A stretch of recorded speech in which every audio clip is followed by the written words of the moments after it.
Hi అండి. Welcome to my channel. మీకు గనుక ఈ వీడియో నచ్చితే తప్పకుండా లైక్ చేయండి, షేర్ చేయండి, సబ్స్క్రైబ్ చేసుకోవడం మాత్రం అసలు మర్చిపోకండి. ఇంకా రాజు అయితే ఆఫీస్లోకి వస్తాడు. కావ్య అటు నుంచి వెళ్తుంది. ఇంకా హలో అని చెప్పి చెయ్యి అయితే అడ్డు పెడతాడనమాట. పెట్టేటప్పటికి ఇంకా కావ్య నా మొహం చూడటం శుభసూచకం అని ఎవరైనా చెప్పారా అని చెప్పి కావ్య అంటుంది.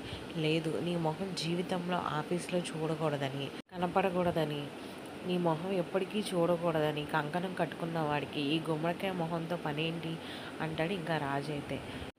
ఏంటి గుమ్మడికాయ నా మొహం బూత్ బంగ్లాలో తలకాయలా కనిపించింది, మరి అది ఎవరికో అని చెప్పి కావ్య అయితే అంటుంది. ఇంతలోకి మధ్యలో అయితే శృతి అయితే వస్తుందనమాట. అక్కడికి వచ్చి బూత్ బంగ్లా ఏంటి మేడం అని చెప్పి అంటుంది. ఏ మతిలేని శృతి, మధ్యలో నువ్వెందుకు వచ్చావు, నువ్వు నోరు మూసుకుని ఉండు అంటాడు ఇంకా రాజు. బూత్ బంగ్లా స్టోరీ ఆపగలరేమో కానీ ఈ కావ్యనైతే ఆపలేరు అని చెప్పి రాజ్కి అయితే కావ్య సవాల్ చేస్తుంది. రాజు అయితే ఉలిక్కి పడతాడనమాట ఒకేసారి. Thank you for watching. Please like, share and